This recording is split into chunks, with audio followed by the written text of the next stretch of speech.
Hello Home Slices, it's Kiara with Home Slice Adulting coming to you with take 2 of my review for Real Housewives of Atlanta Season 10 Episode 13. Now this is the second time that a review from this season's Real Housewives of Atlanta has magically disappeared from my YouTube, like just out of thin air, just went nowhere. So I contacted YouTube, their support center or whatever. I feel like it's weird that this happened more than once, and I'm almost certain, like I'm pretty sure, 100% positive that I did not delete the video. So I don't understand what's going on. I think this is just a sign that I kind of need to go back to filming my videos appropriately instead of taking a shortcut by doing it live.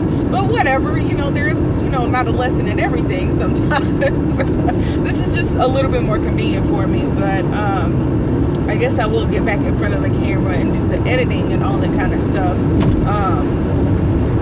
Since, you know, this doing things live is not working out all the way, with this being the second video that has been magically deleted from my account. But that being said, for those of you who have not already seen this review, when I posted it originally, here are my thoughts on this past week's episodes. I'm so mad that I have to refilm this. I'm very annoyed by it. Hopefully you guys can't hear too much road noise. I'm talking kind of loud. Hopefully you all can hear me, but let's just get started. So we see that the ladies have arrived in Barcelona, and the title of this episode is Living La Villa Loca, or La Villa Loca, depending on how you say it. But I think that the name of this episode should be Petty Arguments in a Foreign Land. They got on my nerves with how petty they were about like every little thing. There were a bunch of little arguments, no real big blow-ups to the very final scene. But just the pettiness was annoying to me. I think particularly because these women are so like mature. But moving on, we see that they're in Barcelona, and like I said on the first review, the best girls trip to Barcelona that I have ever seen was Cheetah Girls. Yeah, so I was a teenager when Cheetah Girls came out. I never read the books, but I did watch the Disney movies with Raven Simone and Adrienne Bailon and the other two girls. I can't think of their names right now. I'm sorry, but either way it goes, I love Cheetah Girls too. Okay, you gotta strut like you mean it. Free your mind, it's not enough just to dream it. Come on, come on, get up when you feel it. It's your chance to shine. Strut like you mean it. Moving on, let's get off of that. But 50 Cent has a bucket list challenge that she wants them to do, which I think is a super cute idea. LSU kind of has a similar thing where they have like a freshman to-do list, but essentially there's stuff on it like pinching a stranger's butt, or taking a shot with a stranger, or taking a picture with a stranger. Was that what it was? I can't remember. Also there's dancing in public, all that good stuff, which like I said, I think it's a really cool idea, and because they are who they are, none of them are going to fully participate, but I think it adds like a little extra layer of fun to the whole trip. Now moving on, also one of the things was swapping personalities, and everybody, Candy like relished, you know, in the thought that everybody wants to be Candy, and it's like the only reason that people want to be Candy is because her personality is the most one-dimensional and easily mocked. So I'm not saying anything against Candy, because I like Candy and she continues to be one of my favorite cast members on Real Housewives of Atlanta, but the fact that everybody wants to swap personalities with you means that you're the one who has like the most one-dimensional personality, and it's easy to replicate. But moving on, Marlo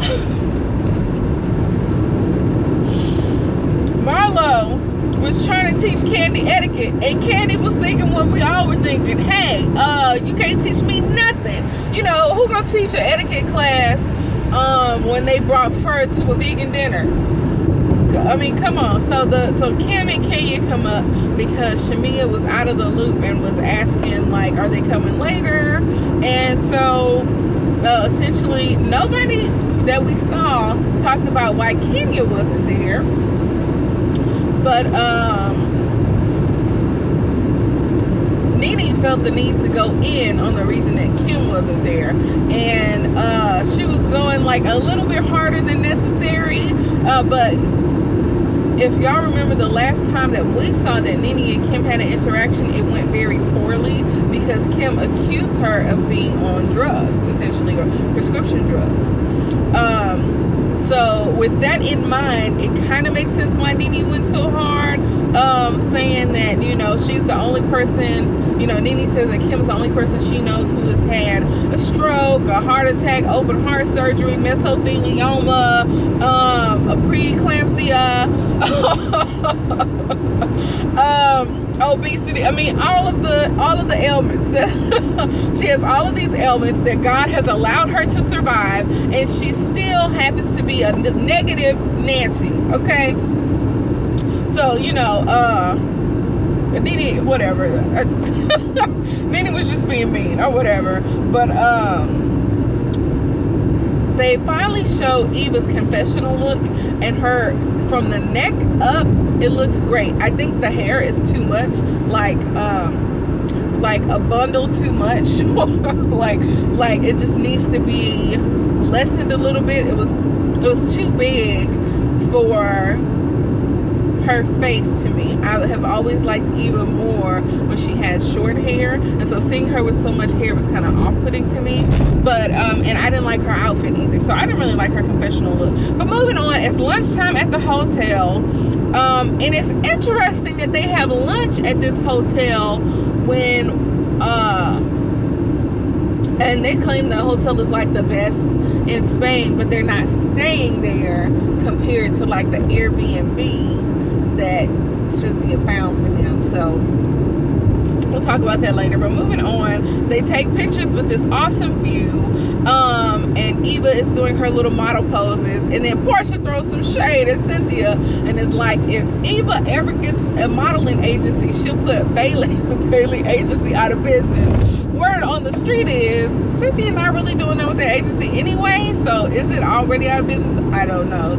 Correct me if I'm wrong, for any of you who know whether or not she's still in business. But moving on, Kandi announces that Nene is going to be the maitre d' or something, the master of ceremonies, whatever, at Kandi's tour. They're in a better place. We all know that they have never really gotten along, and had things gone well, and had Nene been talented and professional enough to carry out her duties, it might have been a good thing. But we all know that ended up poorly, so we don't have to go into that. But Eva, you know, was talking about her new boyfriend and saying, you know, I have a daughter who's however old with a sperm donor, aka Kevin. Is it Kevin Hall or Kevin McCall? I can't remember what his last name is. It's Kevin something. And when I tell y'all that man is nuts, something wrong with him. I saw him on Iyanla Fix My Life when she did like the little seminar for black men. That man has some real issues, and I pray to God that he gets some help, like to the point where now that she's pregnant with another man's baby, he's like disowning her and the child. Like I can't deal with it, but he's not my baby daddy. But I get where she's coming from, but I feel like this is gonna, you know, put him over the edge or something. But moving on, Shamia jumps right on the tail end of this conversation, and she asks the most inappropriate blogginess question ever. She asks if her boyfriend, if Eva's boyfriend is okay with her being with girls, because she saw in the blogs that Eva has dated Missy Elliott. Why would you ask somebody that? Now, this is something that I said on my previous review, and I'm going to say it again, and I'll probably say it later in this review as well. Shamea does not know these women well enough to make jokes or ask probing questions like this. She does not hold a peach, and she does not hold a priority in some of these women's lives. Now, Shamea is good friends with Kandi, and Shamea is good friends with Porsha. But for her to ask somebody that she really doesn't know, that she's on a trip with for the first time, about some gossip stuff, and I feel like Shamea is the one who asked her about her man with the intention of segueing into asking her about Miss Yelly.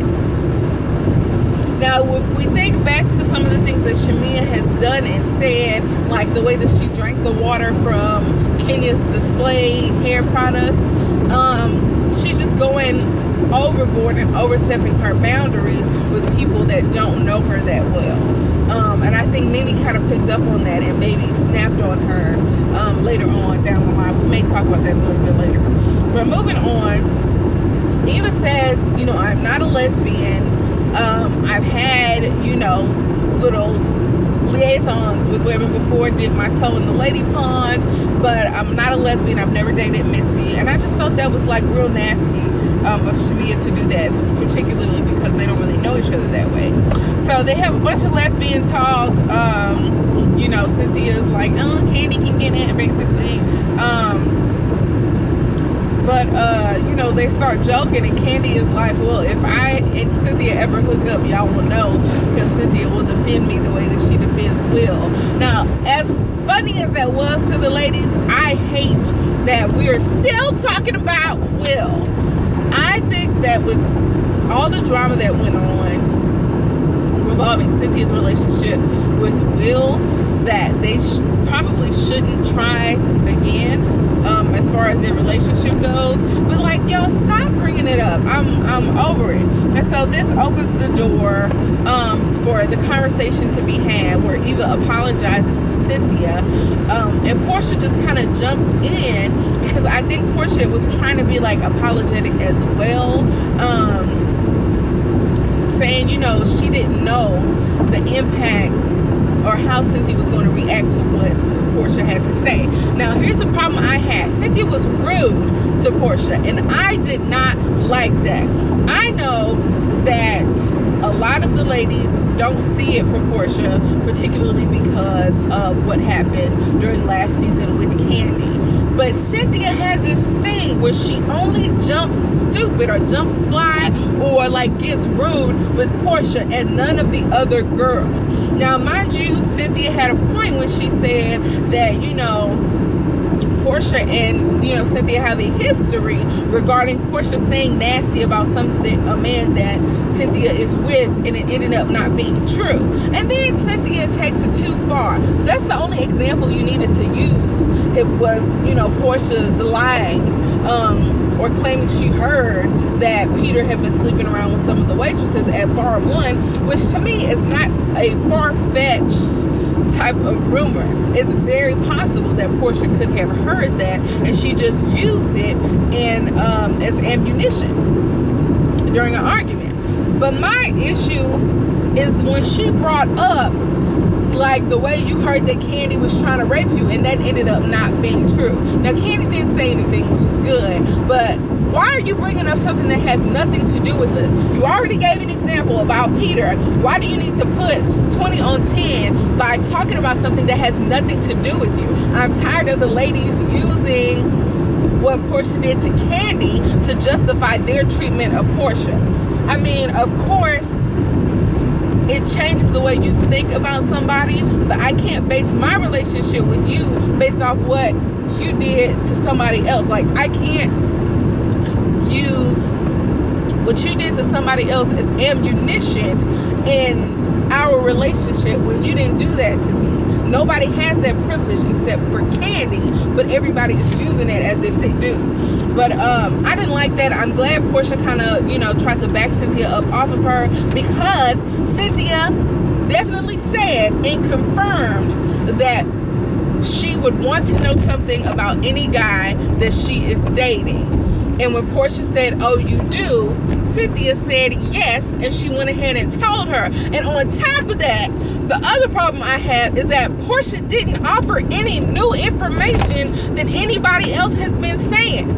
The same questions that Kandi was asking Will on that boat, being all interrogative and whatnot, is basically the same thing. Everything that Nene had been saying, everything that all the other girls have been saying about Will, Porsha just basically reinforced that by saying she had heard that he was an opportunist. She didn't say nothing different than everybody else, but now she has a problem with it coming from Porsha when she asked for it. I really don't understand that, and it's making me not like Cynthia. It's making me not like 50 Cent. I've never been here for her. I've been like, I can take it or leave it, but it's coming to the point where I can more like leave it with Cynthia, because I don't like the way that she's treating Porsha. But moving on, Nene asked if it seems right for Cynthia to take Will's word over Porsha's word, considering how she and Porsha are have known each other for longer. And Cynthia's like, well, me and Porsha are still getting to know each other. The same thing that she said when Nene came back and Cynthia and Kenya were getting close, and she said, she told Nene that Cynthia and Kenya were still just getting to know each other. So that's her little default line. But moving on, let's see. I didn't like Cynthia's attitude, and on the bus after lunch, Porsha was still salty, and I get it. And I think that she is getting to the point where she understands and realizes that she will probably never live down the situation between her and Kandi, and all of the work she did in trying to get Cynthia to see beyond that incident with Kandi. It basically just went out of the window, and it wasn't real.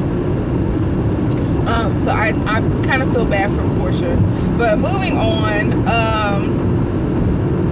they go to the Sagrada Familia, which is a very popular, very famous church that has like beautiful architecture, and they're still working on it. I'm under the impression that it was actually never finished, and that's one of the draws about the church, is that like it's never been completed. I'm not exactly sure about that, don't quote me, but they get there so late that they can't even go inside the church because Cynthia ain't keeping them on schedule. But I would imagine that it's hard to keep a bunch of late heifers on schedule anyway. So I'm not going to give Cynthia too hard of a time. But while they're at the Sagrada Familia, oh girl, what's her name? Shamia does a little Alvin Ailey inspired praise dance in public and gets like terrible looks from the other tourists in the area. Like, what is this lady doing? And they were all shading her about her dancing skills or whatever, because apparently she claimed she was a professional dancer. And I think, was she a professional cheerleader at one point in time? I don't know why that came to mind. I don't know if that's true or not. But moving on.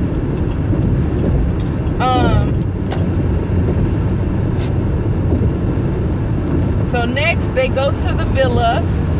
It is a 8-bedroom, 6-bath villa, and Cynthia knows for sure that the ladies are gonna love it. And so Cynthia says that, and then the next thing you know, they get in there, and it looks okay at first in the little foyer area, and then when you go in, like, it's just very underwhelming. They do have a full staff, which is like pretty cool. So that's like probably the nicest thing about the place. But they start, you know, and I always feel weird about how ungrateful the ladies seem sometimes, but I understand that when you become accustomed to a certain type of luxury in your life, that you don't necessarily want to give that up. So I just, sometimes I feel like they're just a little too bougie for me, but I kind of understand what's going on. Now, picking rooms has always been an issue, but this time around, Kandi, yet again, gets the best room, and yet again, Nene has a problem with it. Now, back when they were in Savannah a few seasons ago, on season 6, I believe that Kandi was definitely wrong for taking the best room and not yielding it to the person who planned the trip. Now, that being said, one would think that if picking rooms was an issue before, that NeNe should have known the layout of the house a little better so she could get to the room first. Or on the bus ride to the villa, they could have had a conversation about yielding the master bedroom to the people who actually planned the trip, instead of having it be a free-for-all like their own Flavor of Love picking a room, okay? But no, that did not happen, and Kandi ended up getting the best room on the very top floor that had its own bathroom and balcony and whatnot, and NeNe had a problem with it. Now, the issue I have with NeNe is that instead of being real and saying that as one of the hosts, I or Cynthia should get the best room, she made it a thing about age and then got mad when Kandi didn't fall for it, and then said that the age thing was some BS, which it was. And it's like, had she been a little bit more real with Kandi, the possibility of Kandi giving up the room might have been a little bit higher for NeNe, instead of, you know, saying some BS like, you know, we're older, we should get, you know, the top floor or whatever, the upper room. Hopefully it doesn't cut out or anything. But moving on, it's dinner time, and before the ladies get into dinner, you know, and whatnot, they have you know, we see them preparing and, you know, getting dressed and kikiing before the dinner happens. So Porsha is studying for her role in the play Two Can Play That Game, and Marlo is talking to Cynthia and NeNe. Yeah, she's talking to Cynthia and NeNe, and she's saying, you know, she wants Cynthia to stay calm about the Will situation and stop letting it get her riled up. And Cynthia's like, well, I don't feel like I overreacted or anything. Now, Marlo is sensing tension between Kandi and herself, and I'm under the impression that tension is there because Kandi does not respect Marlo. Now, we all know that they have had arguments in the past about Marlo being so shallow and not really having anything about her or to offer besides being fashionable without having a real job, and having no, you know, real skills or no, you know, business acumen, things along those lines.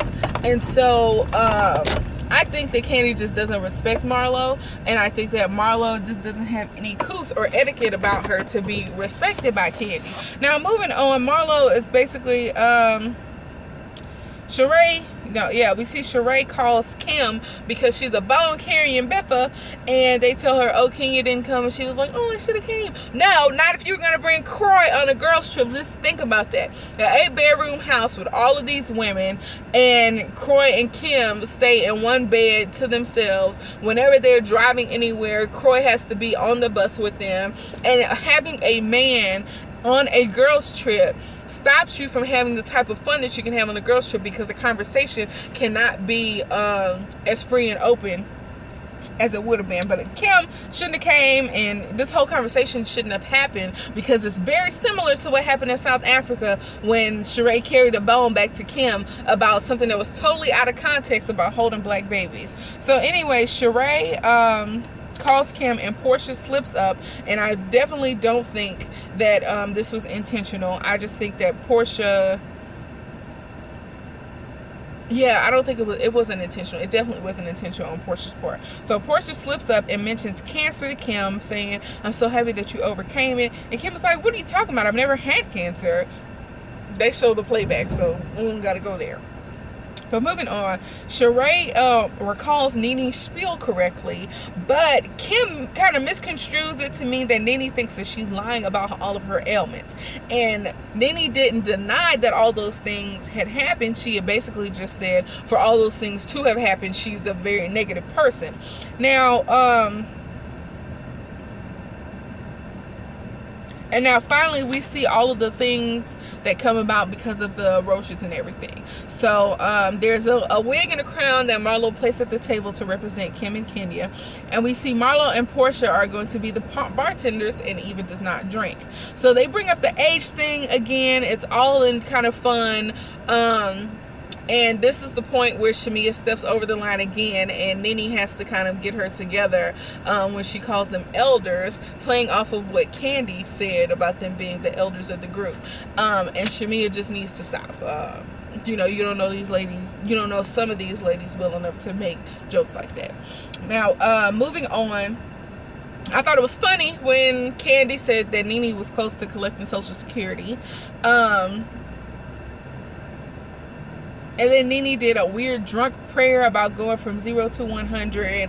And then Marlo and Candy kind of get into it about Candy being dry and Marlo talking too much. But like, again, I just think Candy doesn't respect Marlo, and you know, that's the end of it. Then the phones come out because they're going ding, ding, ding. And Kim is going in on Nene through text message and sending pictures and videos of roaches or water bugs being in Nene's house. And Nene is just not here for it. I wish that she was more sober so she really could have read Kim for filth, but she kind of turned her anger towards Kim, towards the other ladies, saying that, you know, the things I have, none of you ladies have.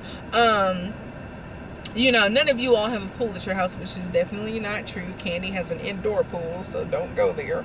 But Sheree is just proud of carrying these bones, and I'm not here for it. I think she's too old to feel like she needs to be a gossip monger.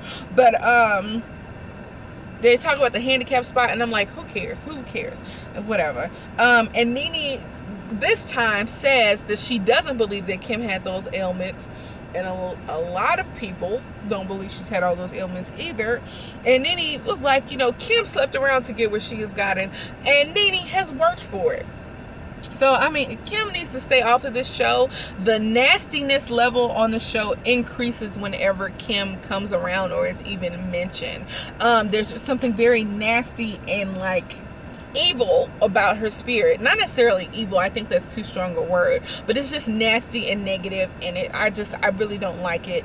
And I feel like they should not stop having fun on a Barcelona trip for some lady who's not even there, who couldn't come because she had all these ailments and she wanted to bring her husband, who was not a medical healthcare professional, who can't do any more for her than anybody else on that trip. So I'm just over it. Don't let Kim destroy your Barcelona week or weekend. Okay, now next time on Real Housewives of Atlanta, we see Porsha and Cynthia, it looks like Cynthia, kiss and make up, which whatever, you know, they all have these like lesbian talks and tendencies. Somebody gets into a little car accident in a little go-kart, and finally we see that Porsha and Marlo get into what appears to be a physical altercation, and I don't necessarily like when they get violent with each other, but you know, sometimes Marlo be asking for it, so we'll see how it goes, because we had heard about them being in Barcelona and Porsha having to leave early or being kicked out of the group or something along those lines for fighting with Marlo. I'm not sure, because it looks like Marlo started the fight. But either way it goes, I'm gonna get out of here, guys. I'm actually on a road trip back home, and I need to get some gas. So I just pulled over for that. Thank you, guys. Peace out, home slicers.